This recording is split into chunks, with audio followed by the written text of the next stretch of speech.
Hello, nerds. Nerds for humanity. Ooh, audio is coming from the wrong speakers. Hold on.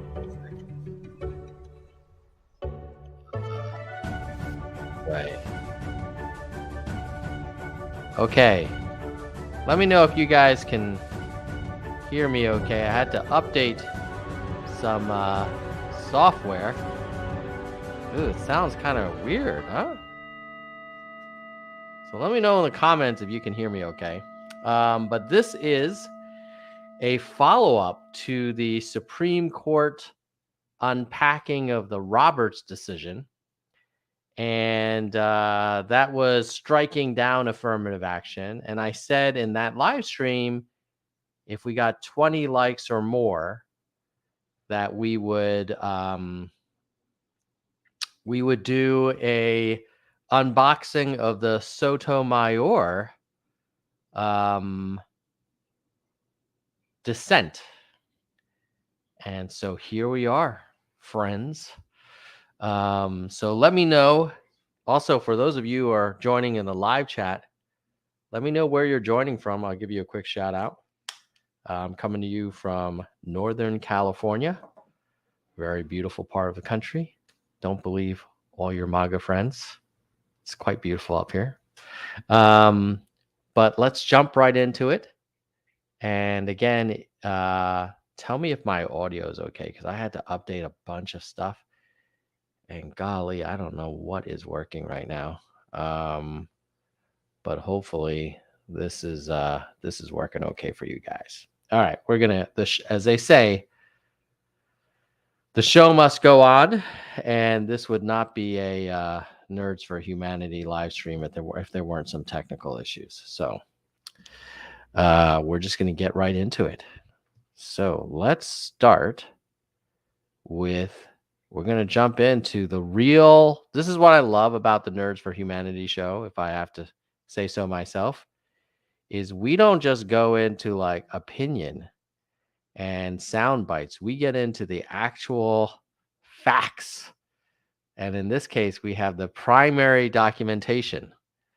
So let's take a look and see what Justice Sotomayor said in response to the argument from Roberts to put the kibosh on affirmative action. Okay. The Equal Protection Clause of the 14th Amendment enshrines a guarantee of racial equality. That's interesting. Right off the bat, the terminology is very different than the Roberts opinion, right? Roberts' opinion is saying like, hey, the law should be colorblind. It should not treat any one race differently. But the interpretation of Sotomayor, Kagan, and Jackson is instead that no, whoa, what is going on? Oh my God, my phone was playing this live stream. That's crazy. Okay. So Sotomayor is saying, no, it's not that the law treats all races the same, but it is a guarantee of racial equality, which is a very different interpretation than Roberts and company, and I guess, and the majority. The court long ago concluded that this guarantee can be enforced through race-conscious means in a society that is not and has never been colorblind. So they're saying, look, this whole notion of the law being colorblind is not, never was true, isn't true now. And the guarantee of racial equality is different than the guarantee of equal treatment, irrespective of race under the law. In Brown versus Board, the court recognized the necessity of racially integrated schools in light of the harm inflicted by segregation and the importance of education. For 45 years, The court extended Brown's transformative legacy to the context of higher ed. This limited use of race has helped equalize educational opportunities, although progress has been slow. It is advanced the Constitution's guarantee of equality and promoted Brown's vision of a nation with more inclusive schools. Today, the court stands in the way and rolls back decades of precedent and progress. It holds that race can no longer be used in a limited way in college admissions to achieve such critical benefits. The court cements a superficial rule of colorblindness as a constitutional principle in an endemically segregated society. The court subverts the constitutional guarantee of equal protection by further entrenching racial inequality in education. So, because of the court's opinion is not grounded in law or fact and contravenes the vision of equality embodied in the 14th Amendment, I dissent. So, first of all, before we get on, I will note that it does highlight the kind of different approaches to how you want your government to work. Do you want to rely on Congress and the White House to govern and have the Supreme Court mainly ensure that that governance is, within the guardrails of the Constitution? Or do you want the Supreme Court to take a little bit more of an active role and say, we're going to interpret the Constitution, but we're not going to be beholden to the exact letter of the Constitution? And the arguments in favor of just the guardrails is like, hey, we don't want some unelected people with lifetime appointment to just sort of, as they say, legislate from the bench. And then the argument in favor of them playing a more active role is that you can't rely on Congress to get anything done, number one, especially these days, but also like maybe you can't rely on them to make the hard calls and do the hard kind of big progressive things. Like would we have gotten civil rights reform without a Supreme Court that was willing to stick its neck out? So it's interesting. You see these two arguments here. Okay, so what is Sotomayor's rebuttal? Okay, she starts out by saying equal educational opportunity is a prerequisite to achieving racial equality. From its founding, the United States was a new experiment in a Republican form of government where democratic participation and the capacity to engage in self-rule were vital. At the same time, American society was structured around the profitable institution that was slavery, which the original Constitution protected. The Constitution initially limited the power of Congress to restrict slave trade, accorded Southern slaves additional electoral power by counting 3/5 of their enslaved population in apportioning congressional seats, and gave enslavers a right to retrieve enslaved people who had escaped to free states. Because a foundational pillar of slavery was a racist notion that black people are a subordinate class with intellectual inferiority, Southern states sought to ensure slavery's longevity by prohibiting the education of black people, whether enslaved or free. Yeah, that's some BS. To prohibit people from getting educated is just be beneath contempt. With time, at the tremendous cost of the Civil War, abolition came more than 2 centuries after. Okay, so a lot of history here. The fight for equal educational opportunity was a key driver. Literacy was an instrument of resistance and liberation. Okay. Some stuff from W.E. Du Bois.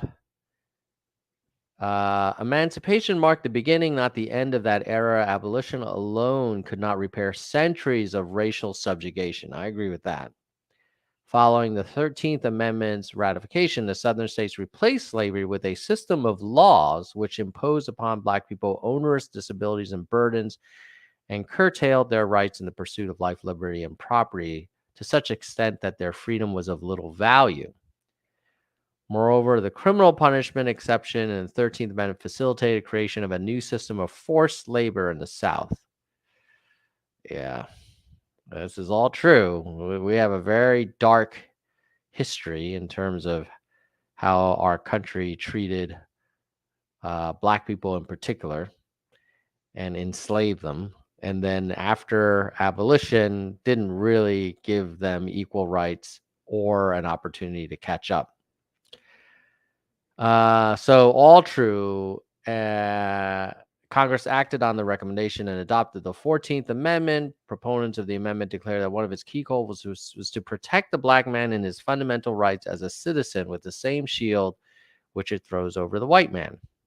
Okay, all good. Wrote this goal enshrining a broad guarantee of equality in the Equal Protection Clause of the amendment. That clause commands that no state shall deny to any person within its jurisdiction the equal protection of laws. Okay, so this is interesting. Their interpretation of this is that there should be equality, which is a little bit different than equal protection of the laws. I suppose I'm not a lawyer, but I think there is a nuance there. Congress chose this word carefully, opting for expansive language that focused on equal protection and rejecting proposals that would have made the Constitution explicitly colorblind. Okay, so they're saying, hey, look, by saying no state shall deny to any person within jurisdiction equal protection, they're not just saying the law should be colorblind. At least this is a Sotomayor argument. This choice makes it clear that the 14th Amendment does not impose a blanket ban on race-conscious policies. Simultaneously, Congress enacted a number of race-conscious laws that fulfill the amendment's promise of equality, leaving no doubt that equal protection permits consideration of race to achieve its goal. One such law was the Freedmen's Bureau Act, enacted in 1865 and then expanded in 66, which established a federal agency to provide benefits to refugees and newly emancipated freedmen. Black people were targeted beneficiaries of the Bureau's program. So they're saying, look, there's history here where the government has been race conscious. It had this bureau to help people who are freed and relocated.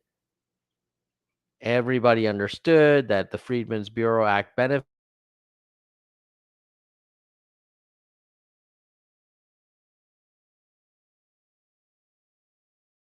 They're basically saying, look, there's a pattern here where you are allowed to take race into account.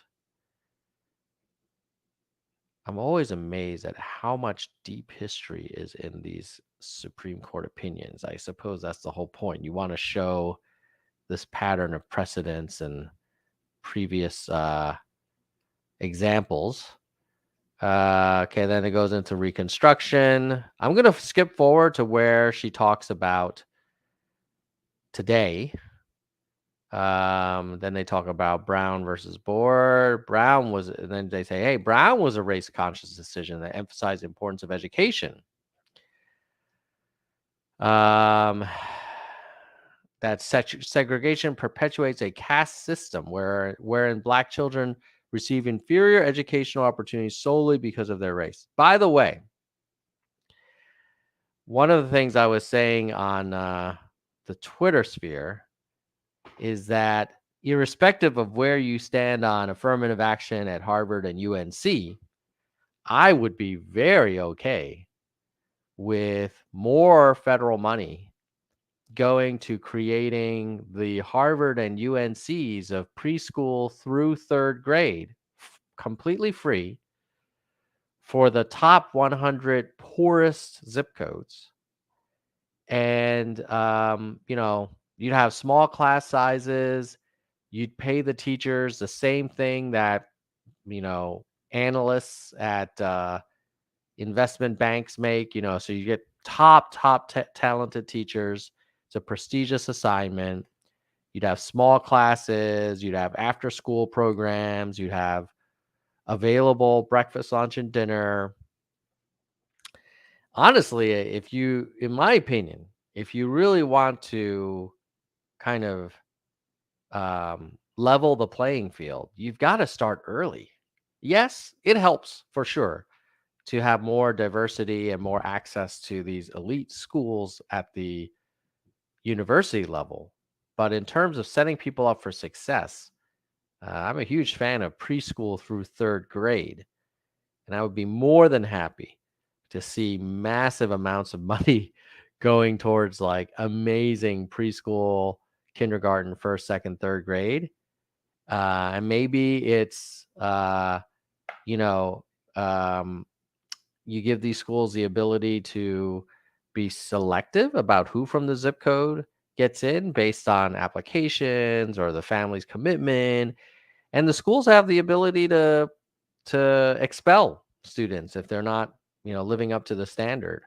But again, you target it at and I would be fine targeting it at the poorest 100 zip codes, and you could even say poorest 100 zip codes that had predominantly African American students in there.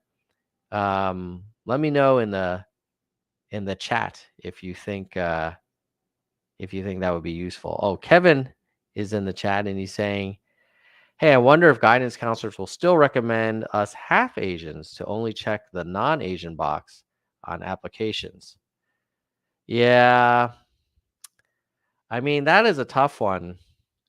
If you're half Asian and you check off that Asian box, at least up until maybe now, that wasn't considered like a thing that would help your chances of getting in. Certainly not these days. Um, but yeah, I mean, wouldn't it be nice if really you could um, not be penalized for being an Asian American? That would be nice.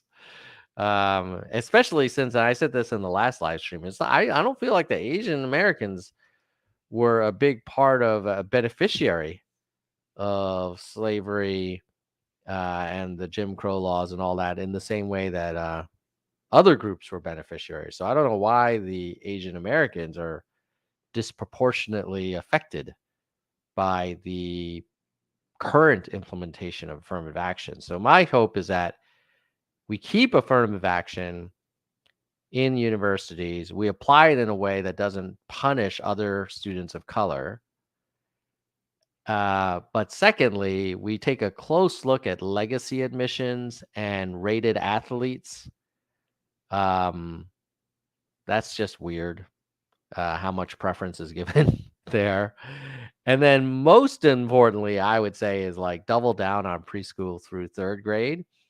And I would be fine saying, you know what, we're going to spend 20, 30 grand per pupil, preschool through third grade for the top 100 poorest zip codes or school districts or whatever. Like, I think that would be, I bet you any money that the graduates of that program would go on and do amazing things.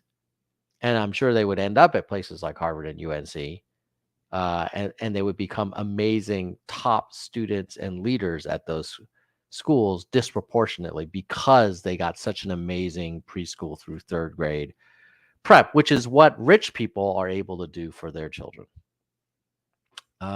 Okay. Let's go get on to what does Sotomayor say about the present day? Okay, so now she's going into Green versus school board.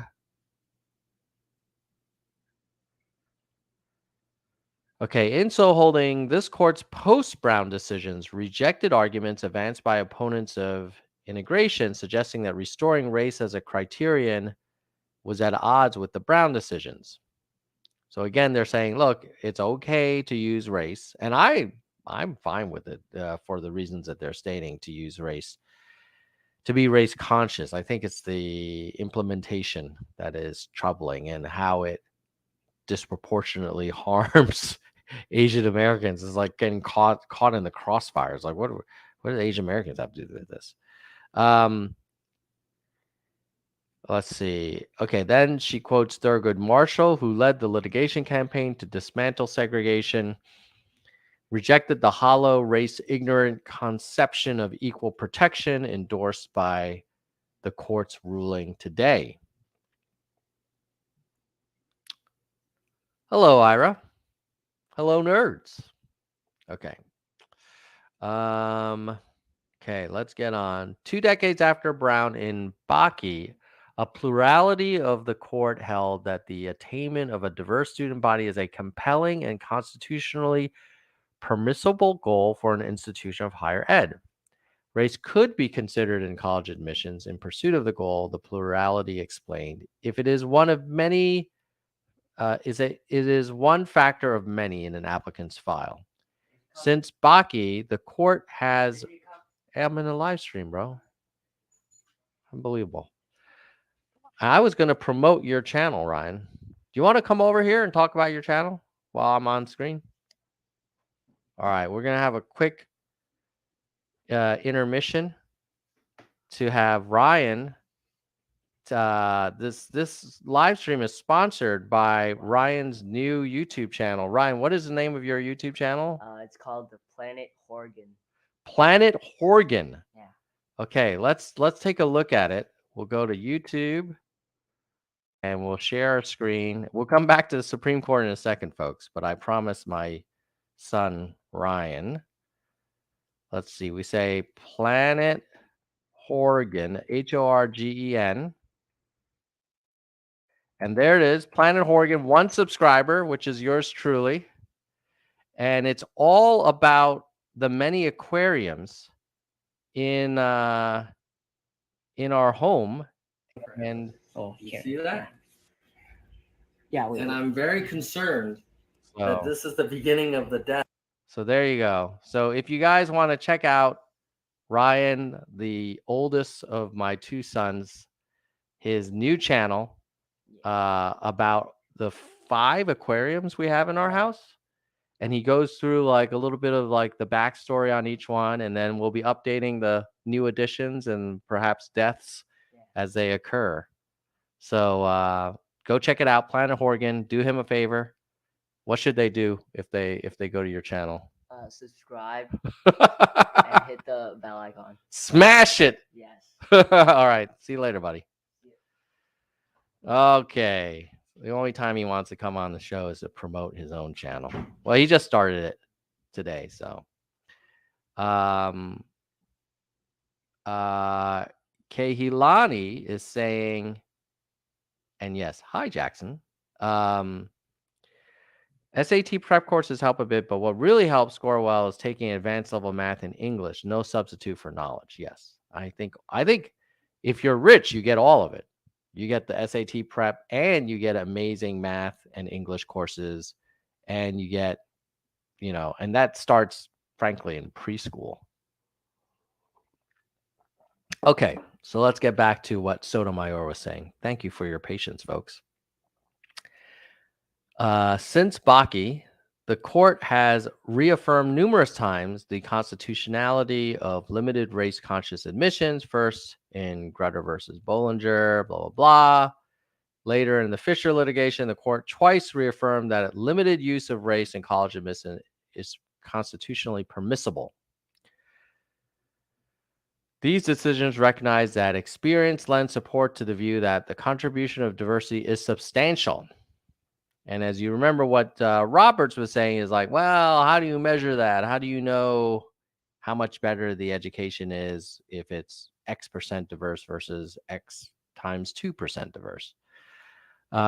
Racially integrated schools improve cross-racial understanding, break down stereotypes, and ensure that students obtain the skills needed in today's global marketplace. Now, I will say, having attended a pretty diverse graduate school program, I definitely valued having exposure to people from all different backgrounds, including different races, different countries, different socioeconomic backgrounds. I went to school with military people, with nonprofit people, with bankers, consultants, startup people. So I do agree with the argument that diversity actually adds value for all students. I think the question is, how do you enable that diversity in a way that is least harmful to other, uh, underrepresented or underserved groups. So certainly Asians are not underrepresented in higher ed, but in the rest of society, yes, I think so. In most cases, especially at the most kind of senior and most influential levels. Um, but totally agree with Sotomayor, or calling out that, hey, diversity in education is not just good for the students that get access, but for the rest of the students. So then it goes on to talk about the value of diversity. In short, for more than 4 decades, it has been the court's settled law that the Equal Protection Clause authorizes a limited use of race in college admissions in service of the educational benefits that flow from a diverse student body. Maybe what neither the majority or dissenters have said is like, hey, how do you do this in a way to minimize that collateral damage on other groups? And if there's going to be, if it's a zero sum game, if like the gain of one group comes at the expense of another, shouldn't it come at the expense of groups that historically have had lots of advantages? And that would not, in my mind, classify as Asian Americans.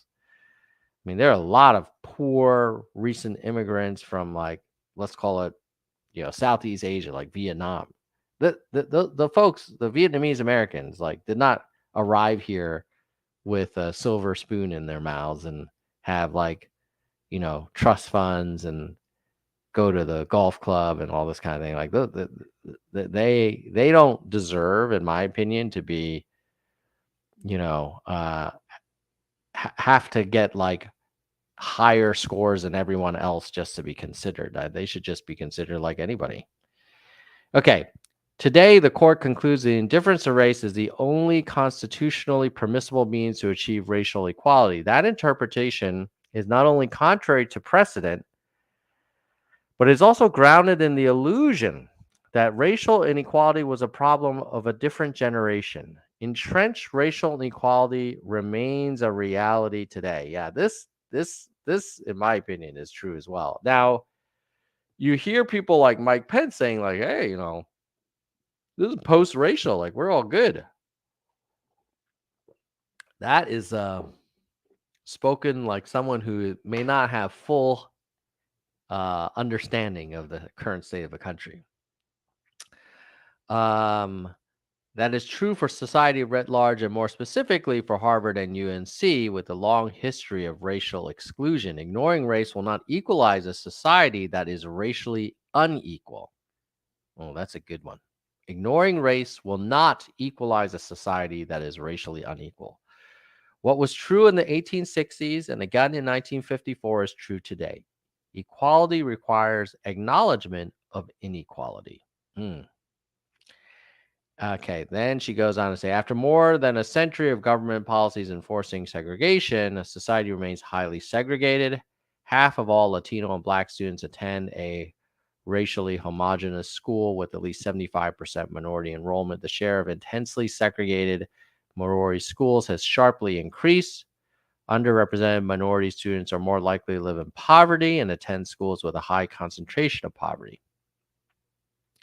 And that's where my argument for like the Harvard of preschools for these highly underserved communities would be amazing. And I would be very happy for my tax dollars to go towards that. Systemic inequities disadvantaging the underrepresented racial minorities exist beyond school resources. Students of color, particularly Black students, are disproportionately disciplined or suspended, interrupting their academic progress. Okay, so bunch of stuff around how you basically have groups that are to this day not treated similarly. Ira Blankenship says, yes, Mike Pence's mother told him to say that, though. This is possible. You never know with Mr. Pence. In North Carolina, racial inequality is deeply entrenched through K-12 education. So this is my point. Then yes, we should look at UNC, but why don't we double down on closing the gap in the K through 12? Okay, we have a chat here. Kevin, a member. By the way, Ira and Jackson are other members in the live chat. So thank you, folks, for supporting the channel as members. And if you're finding this content useful, you know what I'm about to ask you to do. Can you do it? Okay, I won't say it. Out of respect for the nerds. I know you're listening. You know what I want you to do if you find this valuable, this content valuable. So just go ahead and do that. Smash it. All right. So this is why, like, yes, if this inequality is deeply entrenched in K through 12, then let's freaking surge on K through 12 education gaps. Anyway, these opportunity gaps result in fewer students from underrepresented backgrounds even applying to college, particularly elite universities. Given the central role that education plays in breaking the cycle of inequality, these barriers reinforce others. Put simply, society remains inherently unequal. Both UNC and Harvard have sordid legacies of racial exclusion because context matters. Okay, so they're probably going to go into the history of the schools. UNC was a bastion of white supremacy. Its leadership included slaveholders, the KKK, central figures in white supremacy campaigns. Okay. Black students faced racial epithets, stereotypes, encountered KKK rallies on campus. Harvard, like other universities, stood beside church and state as a third pillar of civilization built on bondage.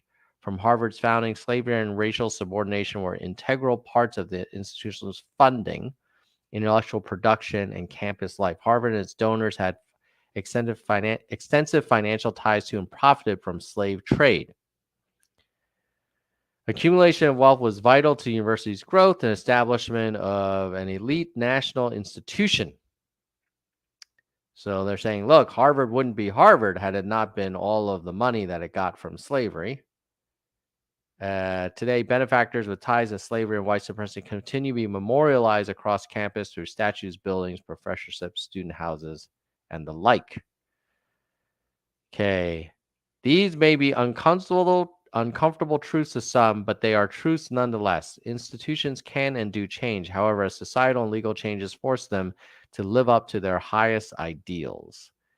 The court stands in the way of a commendable undertaking and entrenches racial inequality in higher ed. The majority opinion does so by turning a blind eye to these truths and overruling decades of precedent. It is a disturbing feature of today's decision that the court does not even attempt to make the extraordinary showing required by stare decisis. The court simply moves the goalposts, upsetting settled expectations and throwing admissions programs nationwide into turmoil. In the end, it is clear why the court is forced to change. Under a faithful application of the court's settled legal framework, Harvard and UNC admissions are constitutional and comply with Title VI of the Civil Rights Act of 1964. Okay, well, she keeps going. Answering the question of whether Harvard and UNC's policies survive strict scrutiny, both because of the posture of these cases and because of the narrow scope. These cases arrived after 2 trials. After making detailed findings of fact and conclusions of law, the lower courts affirmed that they were doing the right thing.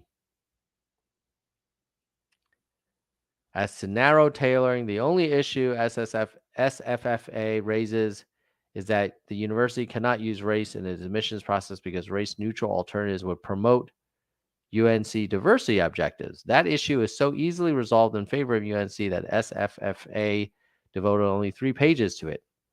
The use of race is narrowly tailored unless workable and available race-neutral approaches exist, meaning race-neutral alternatives promote the institution's diversity goals.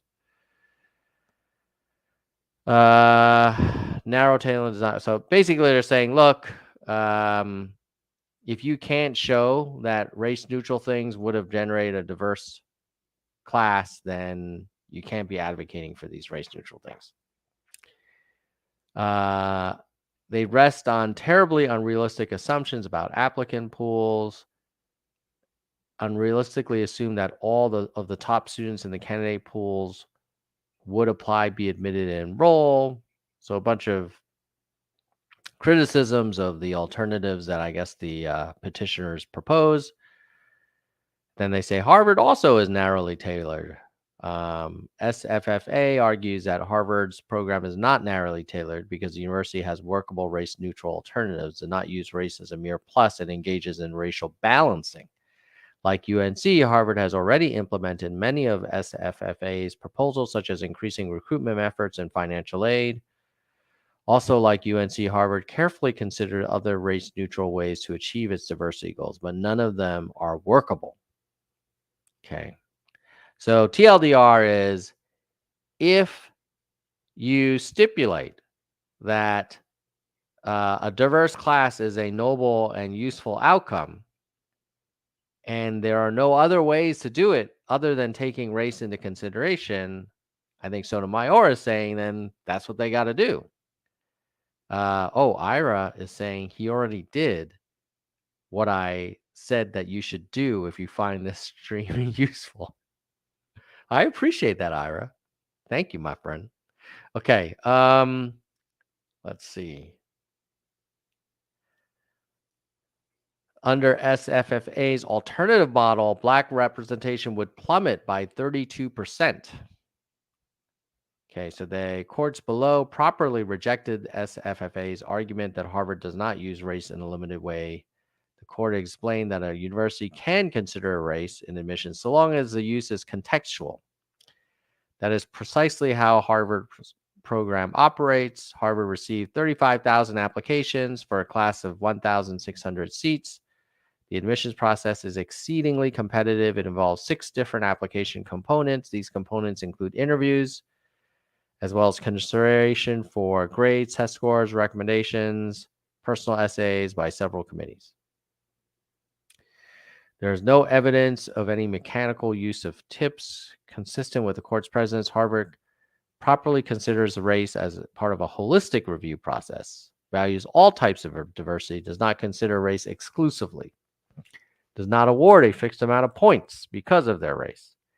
Indeed, Harvard's admissions process is so competitive and the use of race so limited that SFFA's own expert analysis showed Harvard rejects more than 2/3. Okay, Harvard rejects more than 2/3 of Hispanic applicants and slightly less than half of all African American applicants, who are among the top 10% most academically promising applicants. The court below correctly, so basically they're saying if you have this impression that anyone who is of Hispanic or African American origin can just walk into Harvard, that is not true.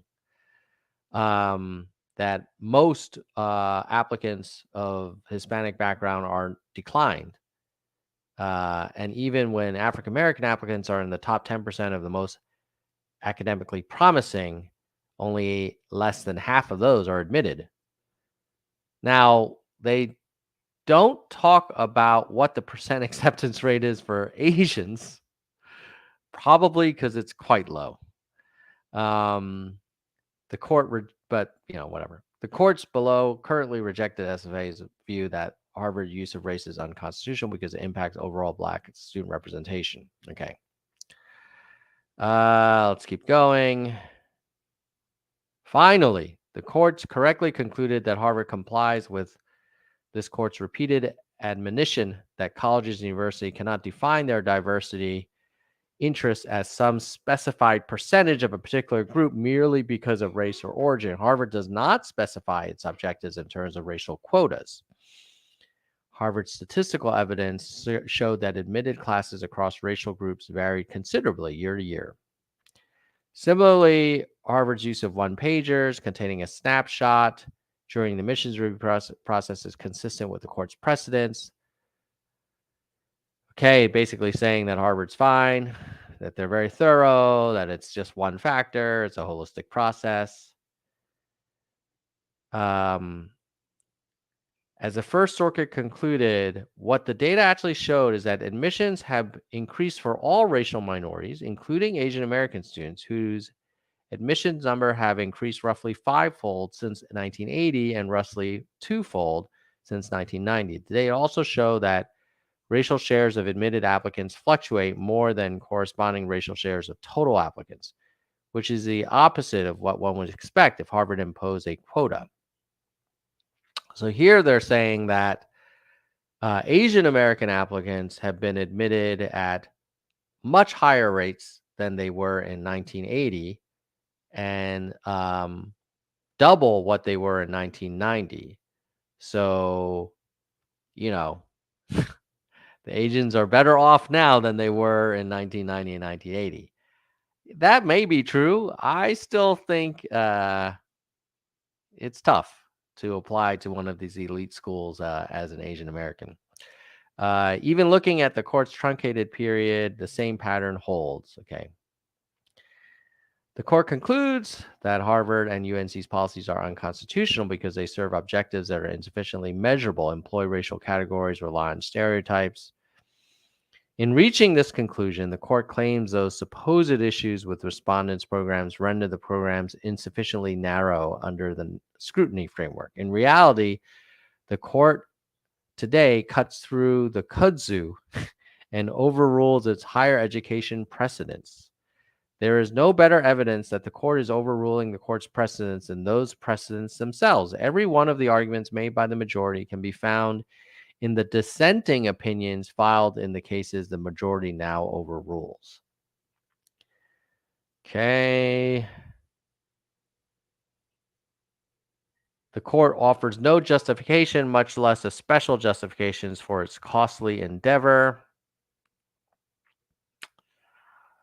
I think hopefully this is a conclusion because Sotomayor is writing a lot. A limited use of race in college admissions is consistent with the 14th Amendment, the text and history, blah, blah, blah. So it's basically, I think she's wrapping it up now. Let's see what her last paragraph says. Oh my. Sotomayor. Jesus. This is a long one. What's your closing paragraph? And if folks want to read the whole thing, you can just go search for SCOTUS affirmative action decision, and it's at supremecourt.gov. I just want to get to the closing argument from Justice Sotomayor. My goodness, Justice Sotomayor. My goodness.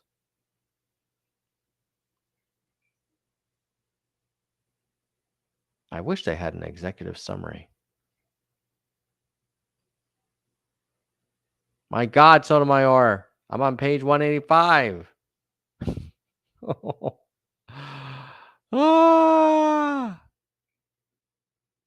When is she gonna finish?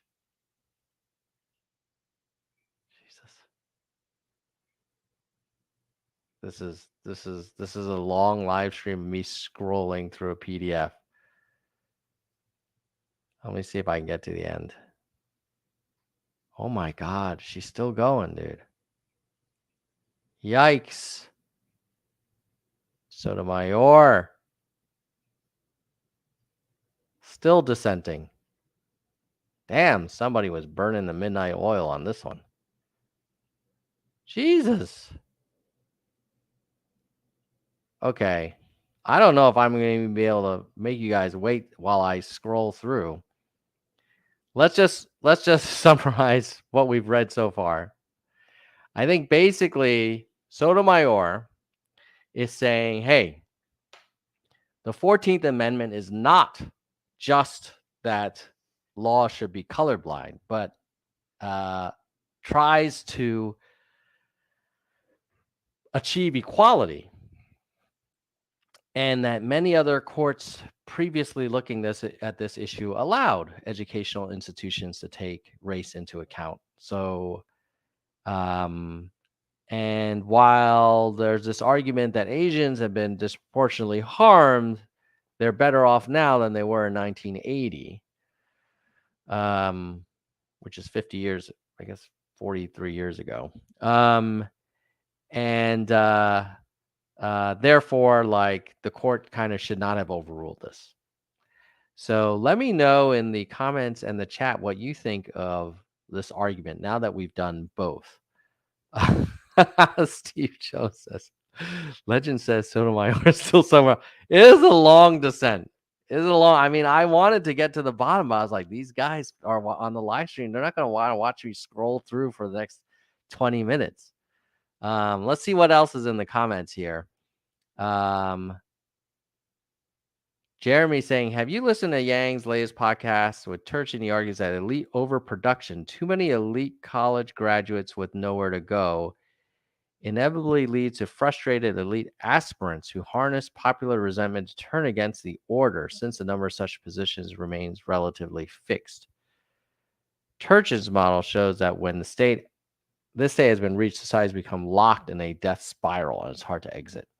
I have not listened to Yang's interview of Turchin, but I will tell you this. There is an amazing channel on YouTube called Nerds for Humanity. And I think it was like maybe 2 years ago. I interviewed a Yale law professor who wrote a book called The Meritocracy Trap. And it kind of alluded to something similar, which is, we kind of grow up, many of us, thinking, hey, you go to these great schools, then you work at these great companies, and, you'll have a happy life. But that you're going to reach a point where you cannot keep ascending. And also, winning in this game often means like working till you're, half dead.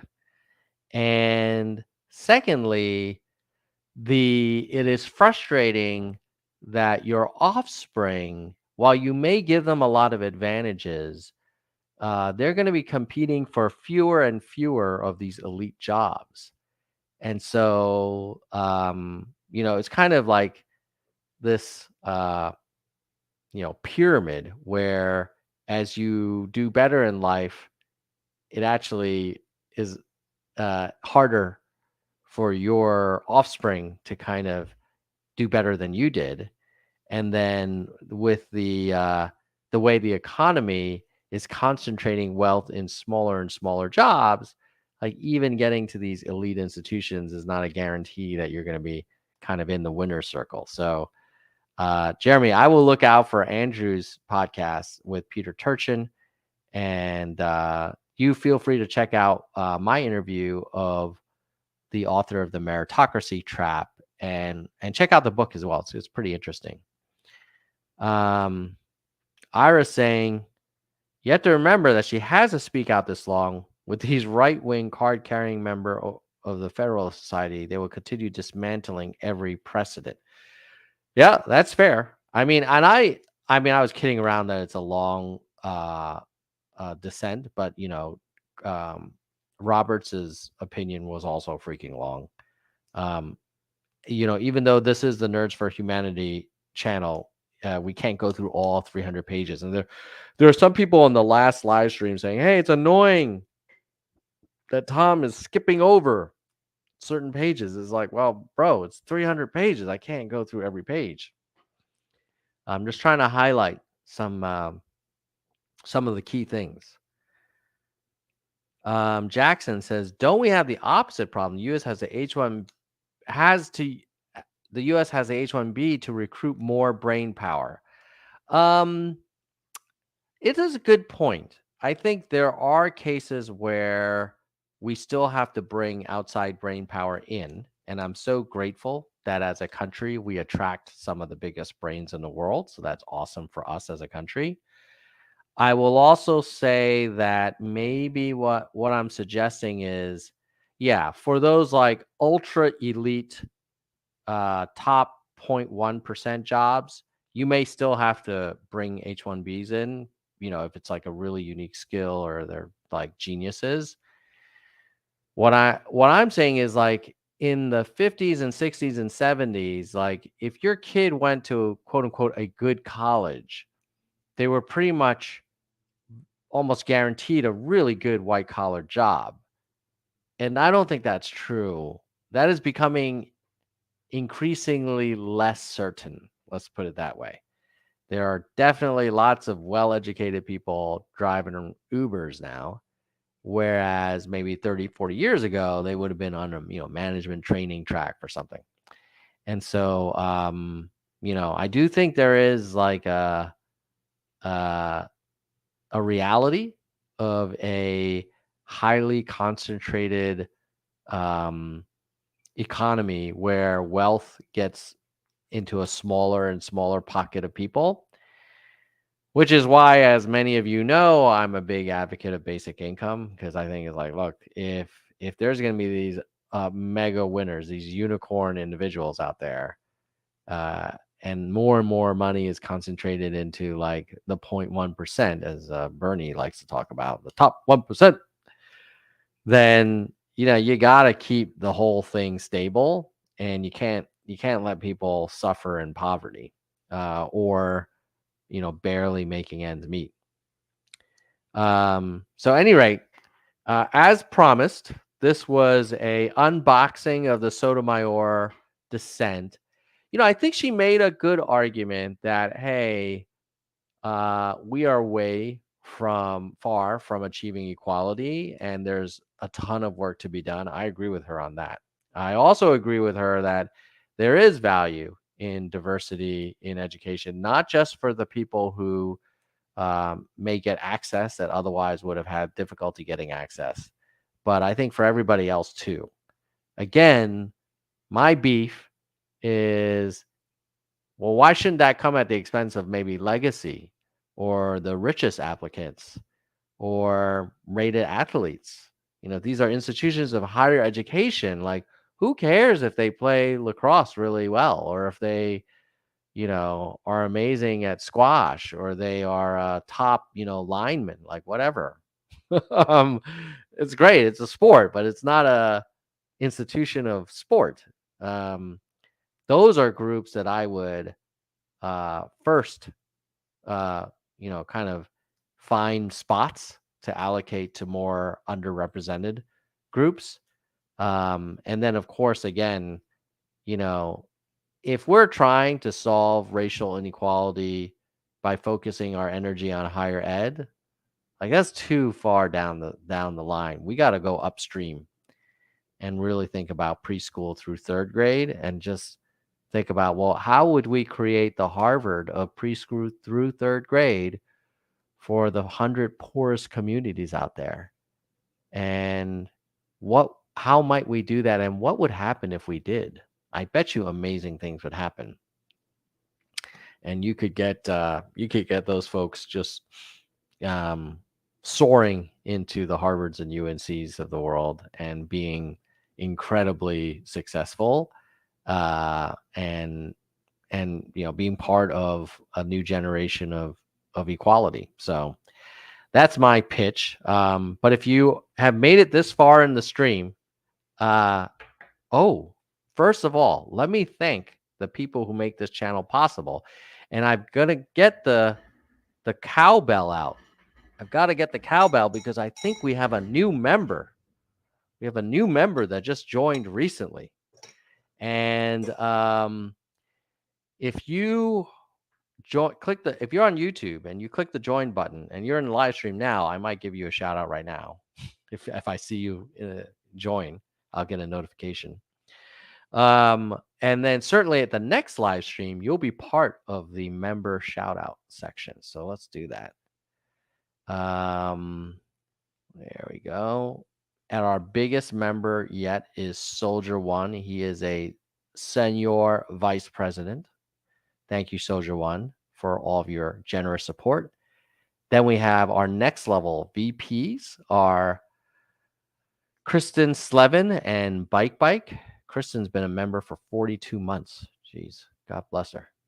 Then you have our hardcore nerds, Gene, David, DK, Jackalego, Kirsch, Mr. History, Mona, Vaughn, Yang, Robert, Dean, Galessa, J. Parent, AH, Dana, Jason, Daniel, Mickey, and Unkiyu Kim.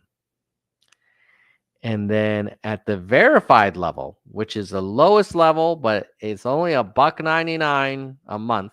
So it's a no-brainer. And you'll help me keep this channel going.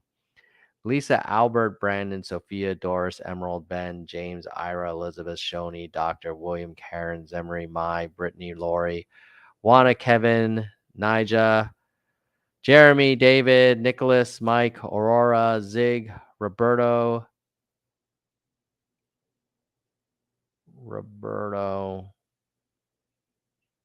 and Jackson. And who are our youngest nerds and our oldest nerds? So first, we're going to celebrate our OG nerds. That would be 42 months. Lisa, Jean, Kristen, Albert, Brandon, and David. These are the people who supported probably when I was still nerds for Yang. And then the youngest members, 5 days, Unkiyu Kim. Welcome to the Nerd Zone, Unkiyu Kim. Let me zoom in. Thank you, Unkiyu. And Unkiyu Kim, welcome to the Nerd Zone. All right. One last thing that I'll share with you, a little beef I have with Elon Musk. If you guys want a little Twitter drama, this is like a little Easter egg at the end of the live stream. Yes, the nerd bell. So as many of you know, one of my other volunteer projects is ofthepeople.us. It's kind of like Yelp for political candidates. So check it out if you haven't already, ofthepeople.us. And one of the things that's really cool about Of the People is you can click. So first of all, like you could just filter by POTUS or other types of tags. So for POTUS 2024, these are trending based on the most recent approval votes, like the number of recent approval votes. And then you can go all time.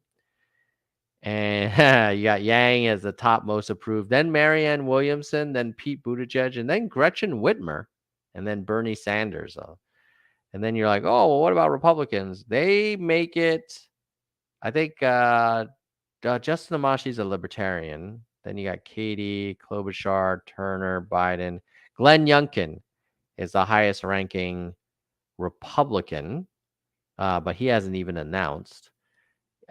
Within the Republican Party, if we go to just Republicans, you got Glenn, Chris Christie, number 2, Nikki Haley, and then Vivek Ramaswamy.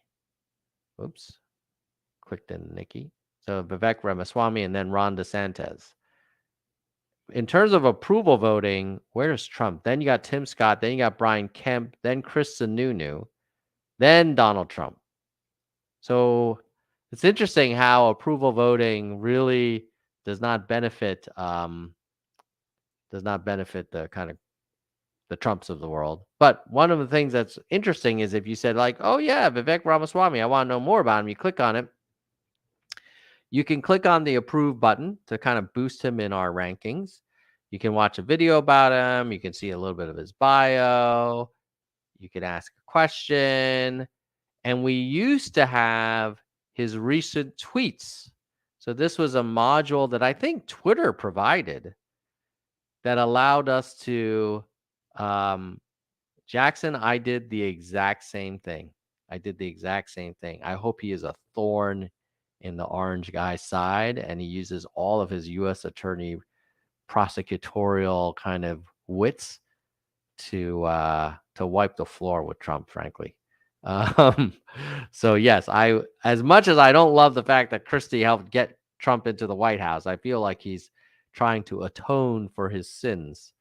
Any rate, my point is that now Twitter has blocked ofthepeople.us from fetching and showing recent tweets from each candidate, which I thought made the candidate page so much more interesting. So like you're like, oh yeah, Nikki Haley, watch a video, I can vote for her, I can jump to her Twitter, I can go to her website, I can ask questions, I can see other candidates. But recent tweets, this section, like, we may have to just remove it because basically Twitter doesn't want to let us show what the candidates' recent tweets are. Like, how are we harming Twitter? Like, we're not some kind of trying to make a lot of money off of them. So if you want, on Twitter, I tweeted at Elon. I doubt he will do anything, but you never know.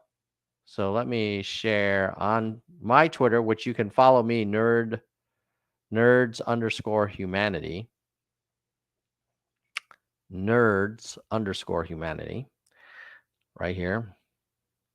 But you can see here that I said, hey, Elon, I'll put a link in the, let's see, whoops. Get the little link here, copy link. So I'm like, bro, I know you're for freedom of information. So can you restore of the People's Twitter Digest module so people can learn more about all candidates? It looks like we're getting blocked. So like, see, even in the RFK one, which I think Elon's a fan of RFK, if you click on here and you're like, okay, yeah, RFK, I can vote to approve him. I can watch a video of him announcing. I can learn about him. I can ask questions. And I used to be able to see what he's tweeting about, but now we get an error. So if you want to help us, I'm going to put this in the, you can go just retweet that and like it. But appreciate it and just help us amplify that signal. So with that, it's getting late. Got to get ready for work tomorrow. Got to go to bed. So good. Oh, we didn't do our going away music. I keep forgetting that. Here we go. All right. Now we're going to calm it down. If you are now back paying attention, here are the 3 things that you need to know about this live stream. Number 1, Sotomayor dissents with Roberts by arguing that we are still a very unequal nation, and in that world you cannot be colorblind. You have to try and equalize before you can be fully colorblind. And that Harvard and UNC had been using race in a way that was approved by the court in the past, so nothing really changed. And thirdly, that diversity is part of an education institution's mission, and that's a good thing. So those are so number 1, the takeaway is that you got Sotomayor making the dissent.